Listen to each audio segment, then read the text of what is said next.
Roberto, eu queria que você falasse um pouco do nicho de poder na família nuclear. Essa questão, porque uns dias atrás aí eu fiquei sabendo um casal de pais que estava assim pegando no pé e do filho, que ele é ateu, né? E o menino até me parece intermissivista, 15 anos, e o pai e a mãe com essa questão da religião, pegando no pé e exigindo que o menino fosse à igreja, aquela coisa toda. Fora isso, questão também de fazer faculdade, X, Y, Z, a questão da profissão, e às vezes usar essa questão do poder do pai ou da mãe para querer forçar uma situação com os filhos, né? Então aí fica bem caracterizado que há uma nosologia, né? Isso é patológico. Então a liberdade de escolha da pessoa, ela deveria ser valorizada em primeiro lugar, mesmo porque a gente vive colocando aqui que os pais não geram a consciência, né? Eles estão propiciando um novo corpo para aquela consciência. Muitas vezes a maturidade daquela consciência que está renascendo naquele corpo, às vezes pode ser até muito, muito maior, e os pais aprenderem mais com o filho do que com outras pessoas. Agora, eu vejo aí a questão de o respeito, a questão da funcionalidade. Então, quais são os traços em que a pessoa, mesmo que ela não tenha, por exemplo, noção de série X, mas quais traços do temperamento, do comportamento, do estilo pessoal, né, vão ser mais aproveitados na sociedade? Não que a gente vá escolher, ou a pessoa vai escolher a profissão, o que quer fazer, em virtude da sociedade só, mas é essa combinação.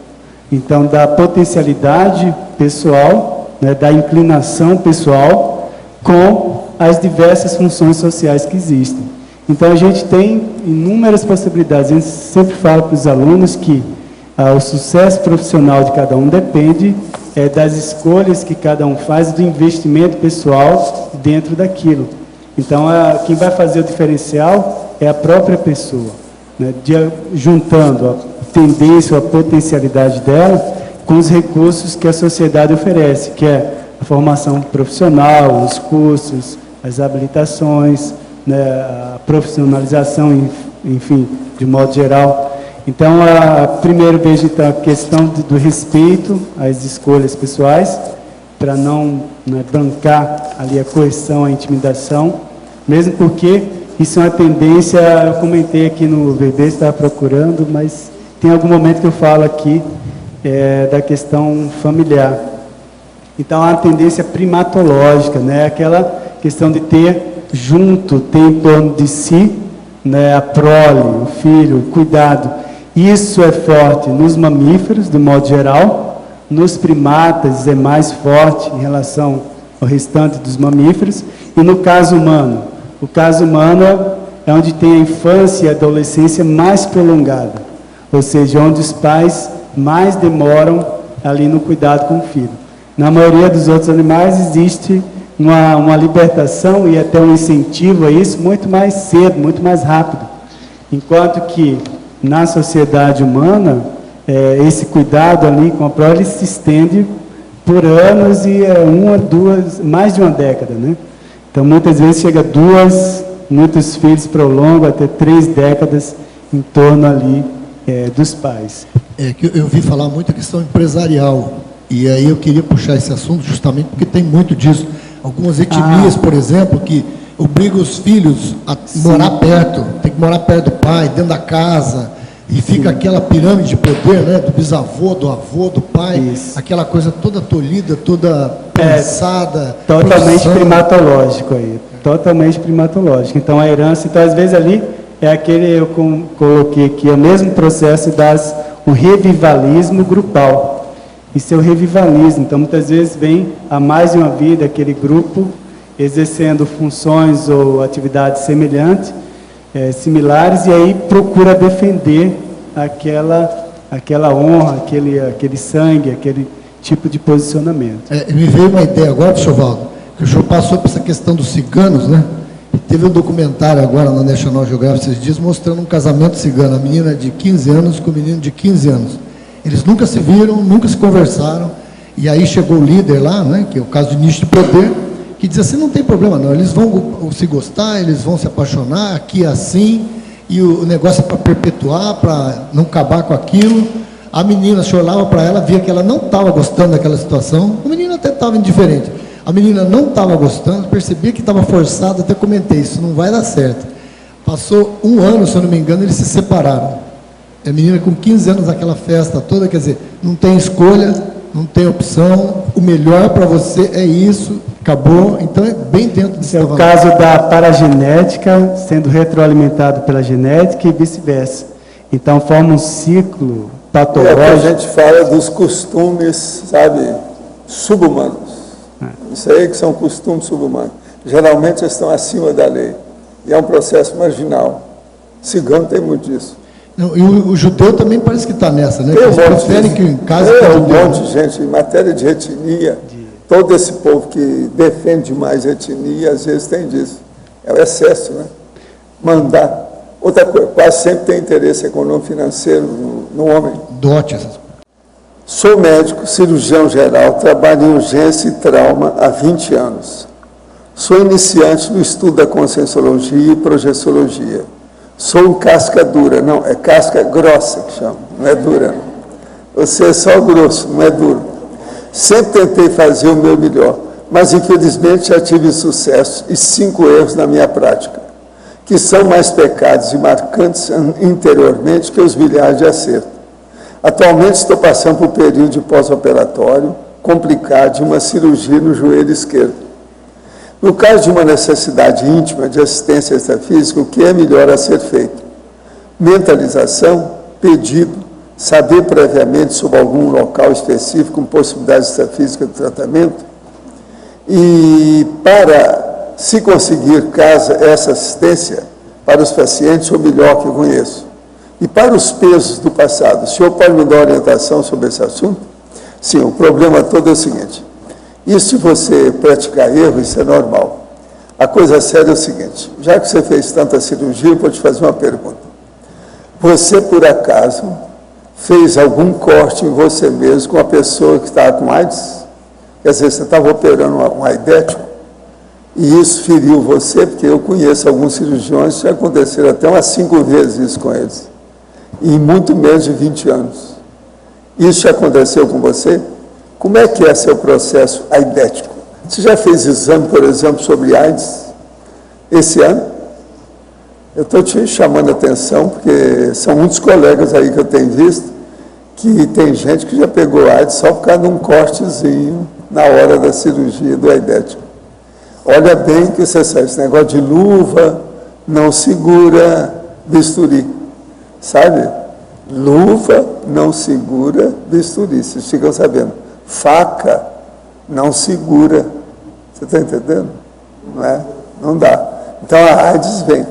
Agora, outra coisa, o melhor que você pode fazer é você começar a entender o que é EV, que nós chamamos.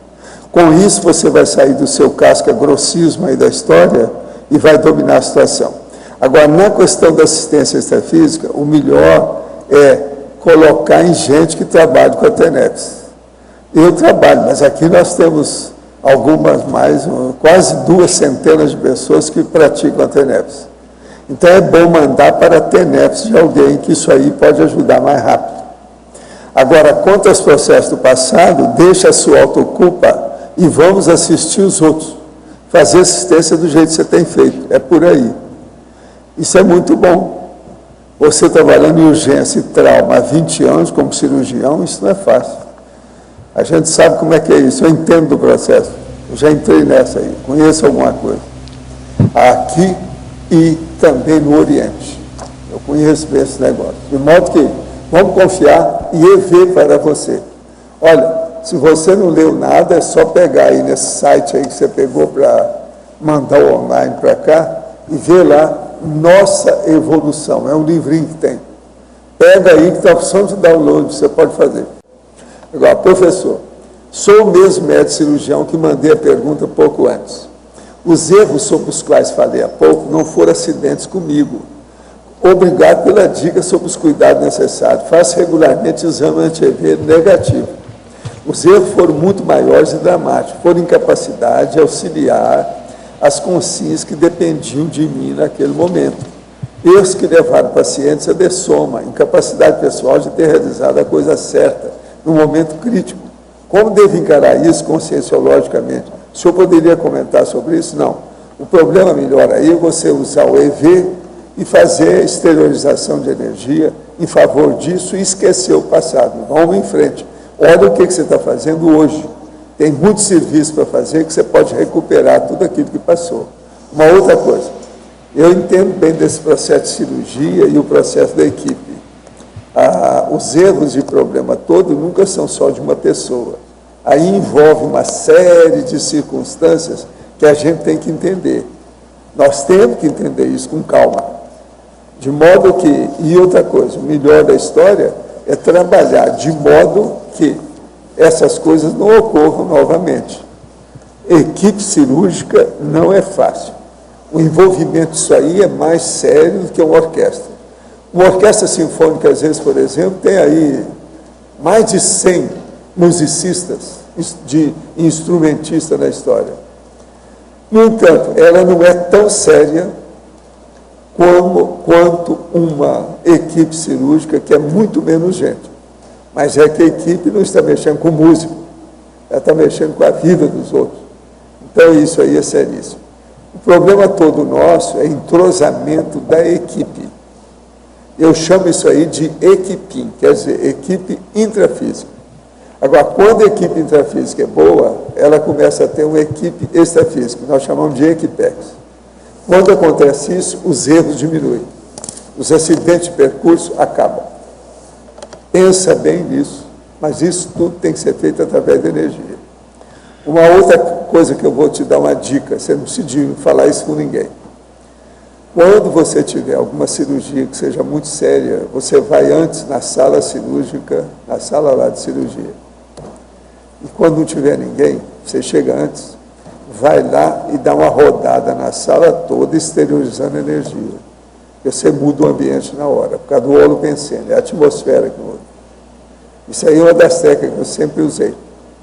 Eu sempre usei para tudo, consultório, sala cirúrgica, atendimento dos outros, em qualquer lugar que eu estou. Vá antes e faça uma ronda com a energia.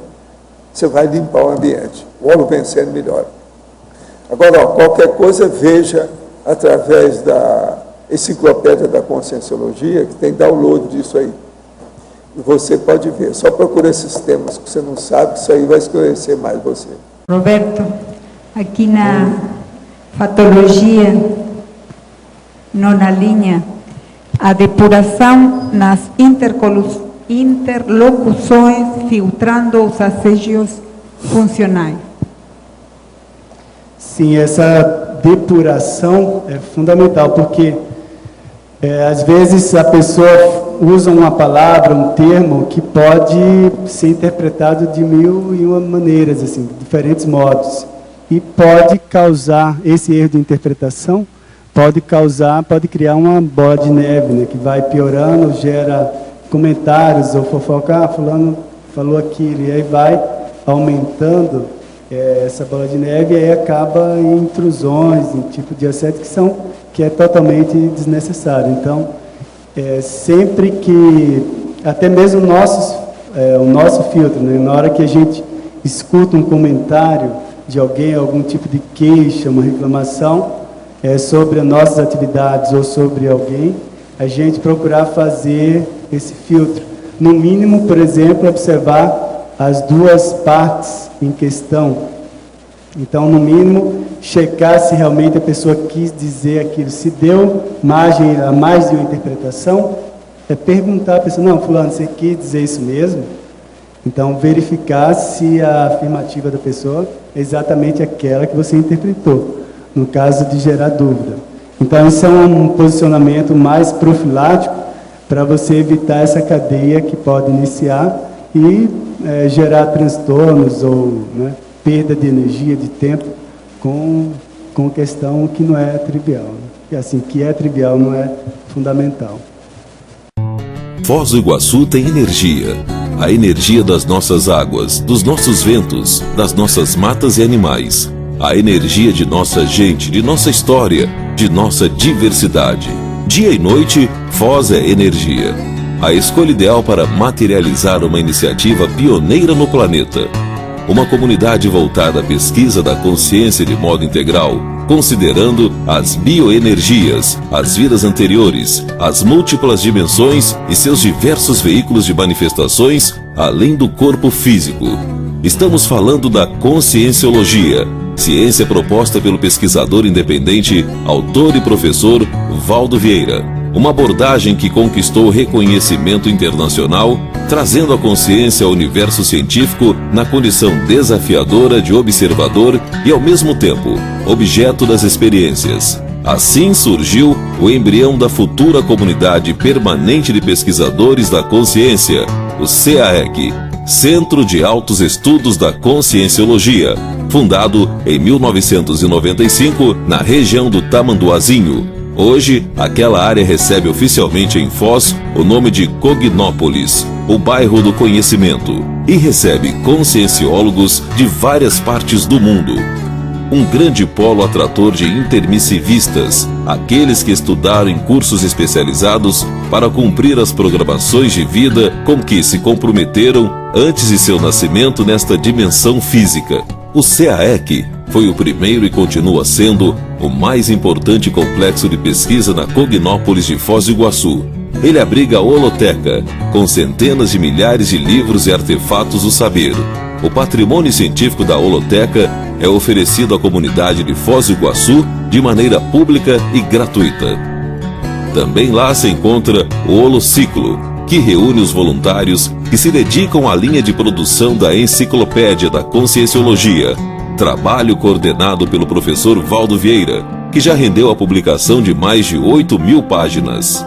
Em 19 de setembro de 2008, a Holoteca ganhou o projeto de sua nova casa das mãos do renomado arquiteto Oscar Niemeyer.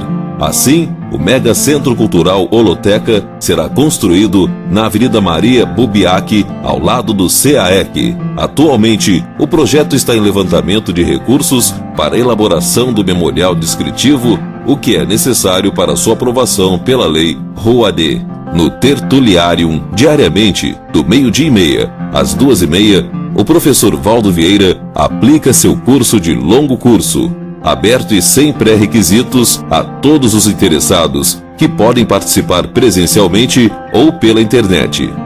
O CAEC, porém, não é o único complexo ali presente e a Cognópolis continua a crescer.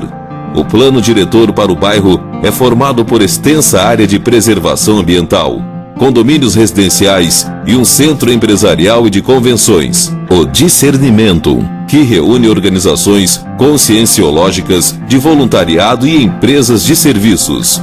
Muita gente não sabe, mas tudo isso foi e está sendo construído com a força do voluntariado. A Enciclopédia da Conscienciologia e o Mega Centro Cultural Holoteca compõem o eixo central da programação de vida da maioria dos intermissivistas que moram em Foz do Iguaçu.